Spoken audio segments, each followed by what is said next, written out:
예, 할렐루야. 오늘 12월 19일 토요일 날짜입니다. 오늘 본문 말씀 베드로전서 4장 1절에서 11절 말씀 보도록 하겠습니다. 그리스도께서 이미 육체의 고난을 받으셨으니 너희도 같은 마음으로 갑옷을 삼으라.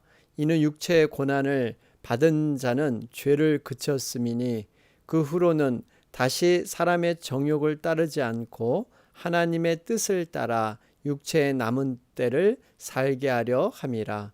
너희가 음란과 정욕과 술취함과 방탕과 향락과 무법한 우상 숭배를 하여 이방인의 뜻을 따라 행한 것은 지나간 때로 족하도다. 이러므로 너희가 그들과 함께 그런 극한 방탕에 다름질하지 아니하는 것을 그들이 이상히 여겨 비방하나 그들이 산자와 죽은 자를 심판하기로 예비하신 이에게 사실대로 고하리라. 이를 위하여 죽은 자들에게도 복음이 전파되었으니 이는 육체로는 사람으로 심판을 받으나 영으로는 하나님을 따라 살게 하려 함이라. 만물의 마지막이 가까이 왔으니 그러므로 너희는 정신을 차리고 근신하여 기도하라. 무엇보다도 뜨겁게 서로 사랑할지니 사랑은 허다한 죄를 덮느니라. 서로 대접하기를 원망 없이 하고 각각 은사를 받은 대로 하나님의 여러 가지 은혜를 맡은 선한 청지기 같이 서로 봉사하라. 만일 누가 말하려면 하나님의 말씀을 하는 것 같이 하고 누가 봉사하려면 하나님이 공급하시는 힘으로 하는 것 같이 하라. 이는 범사의 예수 그리스도로 말미암아 하나님이 영광을 받으시게 하려 함이니 그에게 영광과 권능이 세세에 무궁하도록 있느니라. 아멘. 우리 베드로전서 우리 4장을 살펴보는 가운데 있습니다. 여러분들 우리가 지금 살펴보는 베드로전서 3장 13절에서 4장 19절까지는 그리스도의 고난에 대한 설명을 하고 있습니다. 분명히 우리에게는 거룩한 삶을 통해서 하나님과 동행하는 그러한 능력의 삶이 전개되는데요. 우리가 거룩한 삶을 산다고 해서 고난이 비껴가느냐? 그렇지는 않습니다. 분명히 어제 3장 14절 말씀처럼 의를 위하여 고난을 받으면 복이 있는 자니, 그렇죠? 여러분, 우리가 선을 행하며 의를 구할 때 고난이란 것이 반드시 놓여 있다는 사실입니다. 그렇기 때문에 오히려 이 고난받은 것을 기뻐하라. 왜냐하면 하나님께서 우리에게 남은 그러한 고난의 흔적들을 허락하셨기 때문에 예수님의 십자가의 고난에 동참하기 때문에 오히려 기뻐하라 이렇게 말씀하고 있습니다. 그러면서 오늘 고난이라는 것이 단순히 세상 사람으로 인해서 고난받는 것으로 끝나는 게 아니라 크리스찬의 고난은 분명한 하나님의 뜻이 있습니다. 그 고난을 통해서 하나님께서는 정결해지고 연단을 통해서 정금보다 더 순결한 자로 세우기 위해서 그렇다 하는 것을 오늘 말씀을 통해서 깨닫게 됩니다. 자, 오늘 1절 말씀 보시면 예수님께서 육체의 고난을 받으셨죠. 그렇기 때문에 너희도 같은 마음으로 갑옷을 삼으라. 그렇죠? 마음의 갑옷. 갑옷하면 생각나는 게 전쟁의 도구입니다. 하나님 나라를 위한 싸움, 영적 싸움이죠. 분명히 우리가 영적 싸움에서는 전쟁의 도구를 입어야 합니다. 특별히 이 갑옷을 통해서 같은 마음으로 마음을 무장하는 겁니다. 우리가 마음을 무장을 통해서 우리 힘이 강화된다는 사실이죠. 그러니까 성도들에게 사단의 공격으로 인해서 고난이 있으므로 성도들은 그리스도처럼 이 고난을 극복해서 하나님의 뜻과 영광을 드러낼 사명이 반드시 있다는 겁니다. 그리고 또 분명한 것은 사단과 싸움이 있을 때 성도는 그리스도를 힘입어서 정말 예수님과 같은 그러한 마음으로 싸워야 된다. 여러분, 중요한 것은 마음이 중요합니다. 군사는 바깥의 무기보다 내면의 강건함이 중요하죠. 마음이 무너지면 모든 것이 다 무너집니다. 성령의 마음으로 우리는 무장해야 될 줄로 믿습니다. 그러면서 우리 2절 말씀을 보면은 우리가 어떻게 이 인생을 꾸려나갈 것인가, 그 방법에 대해서 설명하고 있는데요. 하나님의 뜻을 따라 육체의 남은 때를 살게 하려 함이라. 여러분, 사람의 정욕을 따르지 않고 하나님의 뜻을 따라 여러분, 육체의 남은 때라는 것은 우리가 앞으로의 이 땅에서의 남은 삶의 기간들, 그것을 얘기하고 있죠. 저 천국에서뿐만 아니라 이 땅을 살아가는 기간도 우리가 하나님의 뜻을 행하기를 원하시고 계십니다. 왜 우리를 이 땅에 크리스찬으로 살게 하시냐면요, 하나님의 뜻을 따라 이 땅에서 살기를 원하고 하나님의 뜻을 완성하기 위해서, 우리를 통해서 하나님의 영광을 보기 위해서 이 땅에 살게 하신 것이죠. 그런데 그 기간이 그리 길지 않다는 것입니다. 그래서 육체의 남은 때, 그러죠. 여러분, 인생이 강건하면 70이요 80이다, 신속히 지나간다, 그러죠. 그렇기 때문에 우리가 오래 살까 하는 그러한 고민보다 어떻게 살아야 할 것인가, 육체의 남은 때를 과연 무슨 관점, 무슨 의미로 살 것인가를 우리는 결정하는 중요한 단서가 됩니다. 세상 사람들은 톡되고 오래 사는 것, 장수하는 것, 이것을 많이 좋아하죠. 그러나 믿는 자는 의미 있는 삶에 더욱더 초점을 두고 살아가야 될 줄로 믿습니다. 그러면서 3절 말씀을 보면, 과거에 음란과 정욕과 술 취함과 방탕과 향락, 무법한 우상 숭배를 하여 이방인의 뜻을 따라 행한 것. 여러분, 과거에 우리들은 어떻게 보면 이러한 것에 종의 노릇을 했었죠. 얼마나 정말 자기의 의지보다는 세상의 정욕과 여러 가지 방탕한 문화에 우리가 끌려갈 수밖에 없는, 자신은 원하지 않아도 세상에서 도태되지 않기 위해서 이렇게 가는 것. 분명히 세상은 넓은 문을 찾는 자들이 많다 그러죠.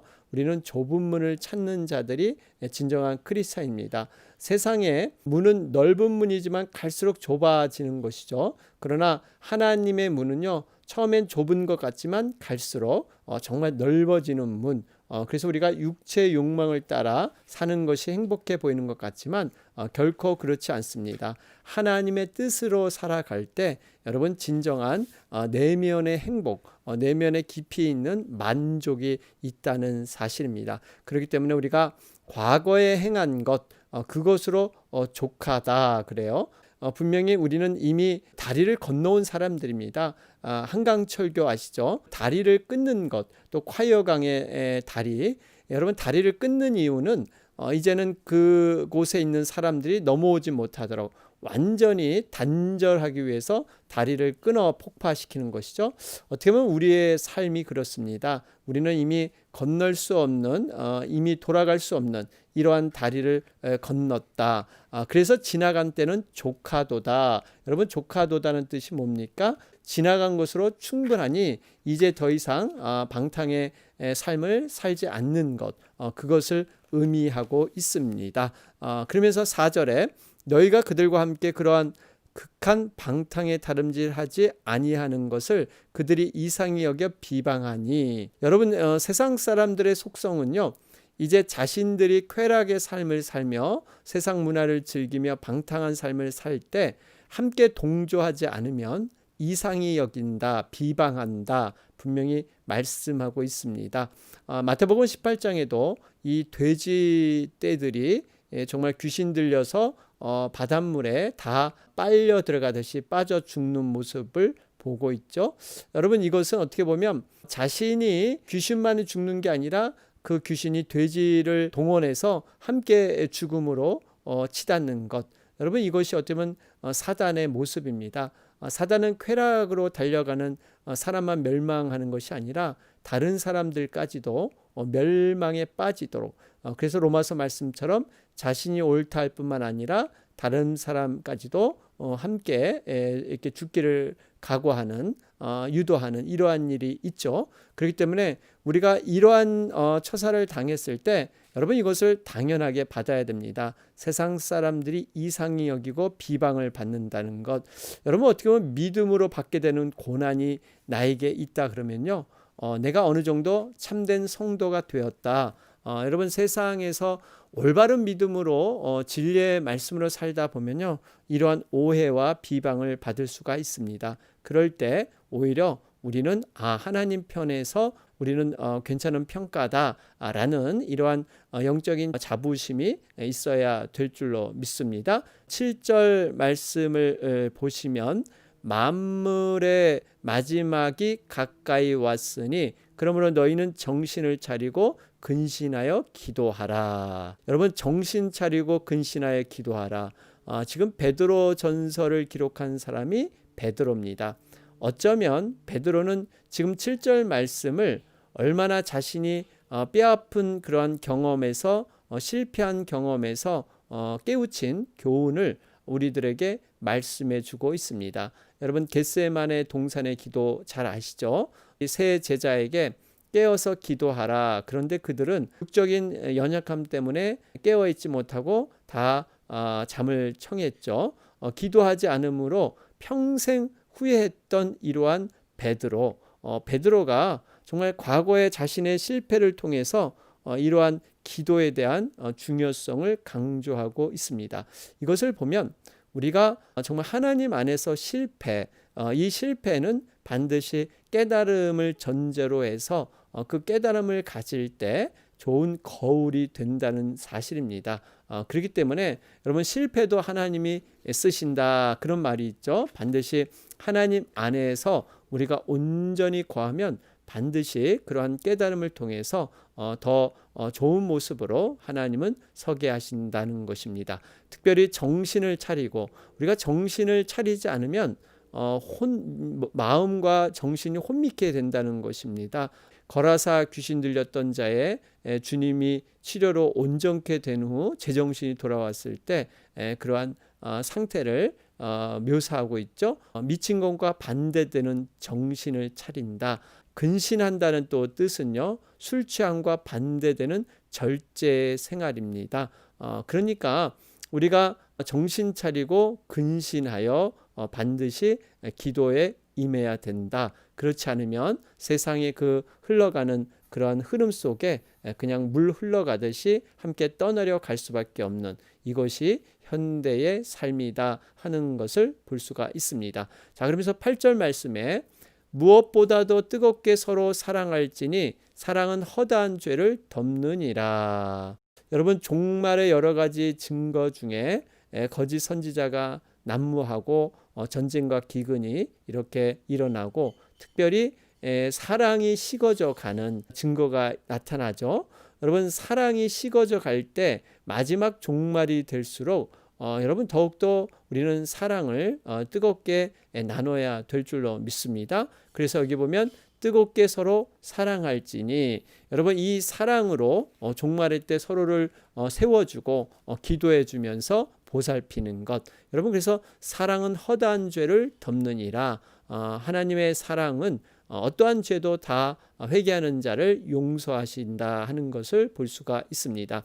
그러면서 9절에 서로 대접하기를 원망 없이 하고, 정말 남을 대접하는 것도 은사 중에 하나죠. 근데 원망, 마음의 불평이나 원망이 있어서는 안 된다는 겁니다. 당시 시대로 돌아가 보면 그 당시 순회 전도자들이 있었죠. 그리고 핍박을 피해서 성도들을 집에 돌아다니면서 이렇게 대접을 받게 되었는데, 이러한 대접이 교회에 부담이 돼서 때로는 성도들 가운데 원망과 불평이 있었습니다. 이 모습을 보고 베드로는 원망과 불평으로 하지 말고 정말 사랑으로 또 끝까지 정말 하나님의 귀한 섬김의 마음으로 이를 감당해야 된다 말씀하고 있습니다. 여러분, 우리가 정말 섬기고 대접하는 것 너무나 중요한 은사입니다. 그런데 이 일을 행할 때 중요한 것은 우리가 어떠한 마음과 어떤 태도로 할 것인가. 제자의 이름으로 작은 자에게 물 한 그릇 대접하면 나에게 한 것이다. 여기서 물 한 그릇을 대접하는, 작은 것을 대접하는 것도 중요하지만 제자의 이름으로 라는 거죠. 그러니까 우리가 어떠한 마음, 어떠한 태도로 정말 대접을 할 것인가, 그 마음과 태도까지도 하나님은 보시고 그러한 모습으로 상급과 보상을 내려주신다 하는 것을 볼 때 우리가 어떠한 태도와 마음인가까지도 돌볼 줄 아는 것, 여러분 이것이 성숙한 믿음이 될 줄로 믿습니다. 자, 그러면서 10절에 각각 은사를 받은 대로 하나님이 여러 가지 은혜를 맡은 선한 청지기 같이 서로 봉사하라. 여러분 각각 은사, 누구나 은사가 있습니다. 이 은사는 발견된 은사도 있고 자기가 잘 모르는 은사도 있고 여러 가지 은사가 있는데 여러분 여러 가지 은사를 체크하는 방법은 여러 가지가 있는데요. 그 중에 몇 가지를 보면 먼저 은사는 남이 나에게 인정해 주는 것이 있습니다. 무엇을 잘한다든지 또 하나는 내가 하면서 굉장히 즐거운 그러한 것이 또 은사일 수가 있고요. 또 하나는 은사는 개발되고 발견되는 경우도 있습니다. 전혀 생각지 않았는데 우연한 기회에 그 사역을 감당하다 보니까 정말 새로운 하나님의 인도하심을 보고 자신의 은사를 발견하는 경우, 어쨌든 간에 은사는 누구나 나름대로 다 있습니다. 은사는 크고 낮은 것이 없습니다. 비교의 대상이 아니에요. 역할이고 알맞게 사용되는 것뿐입니다. 그래서 이 은사를 받은 대로 선한 청지기, 여러분 청지기는 자기 것을 주장하지 않습니다. 왜냐하면 주인의 것을 사용해서 어떤 일을 하기 때문에 자신을 주장하지 않는 청지기. 여러분 우리는 청지기의 그런 모습으로 이 땅을 살아가야 될 줄로 믿습니다. 하나님께로부터 우리에게 모든 것이 왔어요. 물질과 재능과 은사, 모든 학식조차도 하나님께로 왔다 하는 것을 우리는 기억해야 될 줄로 믿습니다. 그러면서 11절에 누가 말하려면 하나님 말씀을 하는 것 같이 하고 봉사하려면 하나님이 공급하시는 힘으로 하는 것 같이 하라. 여러분 이 말하고 봉사하는 것, 결국 이 은사가 사용된 후에 하나님의 영광만이 나타나야 된다는 겁니다. 자기가 하는 것처럼 자기 영광이 드러나면 은사 사용에서 하나님이 카운트를 안 하시죠. 여러분 이 부분이 굉장히 중요합니다.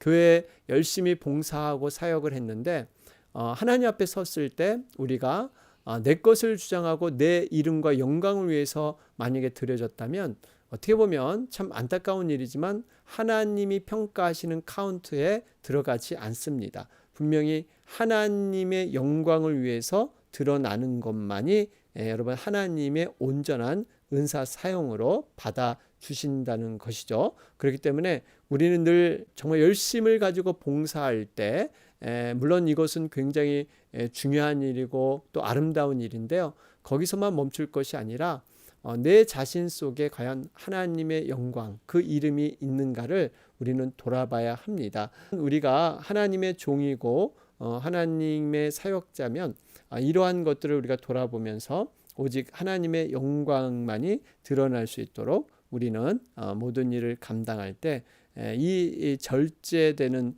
귀한 모습을 통해서 하나님은 영광 받아 주실 줄로 믿습니다.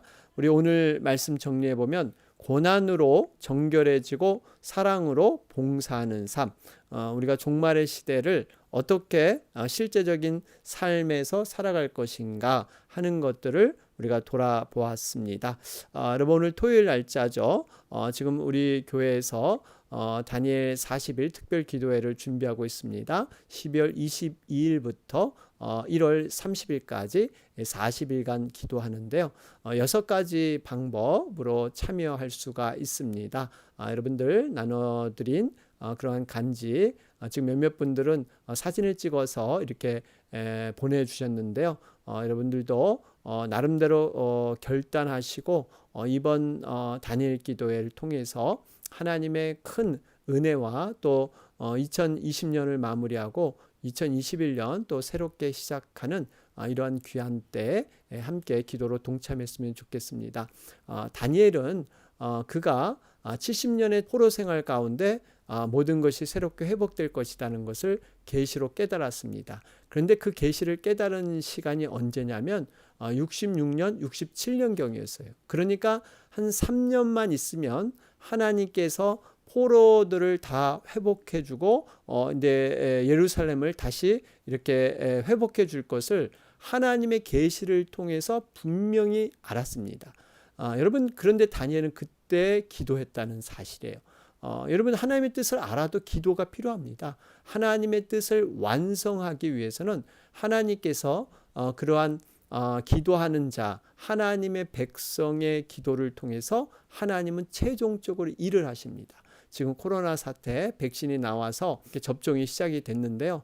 이럴 때일수록 더 기도가 필요합니다. 막바지 또 여러 가지 더 확산이 되고 사람들의 마음이 지금 더 풀어지고 있는데, 이런 부분에서 확실하게 하나님의 뜻을 이루기 위해서 더 간절히 기도가 필요합니다. 개인적인 기도도 말할 필요가 없고요.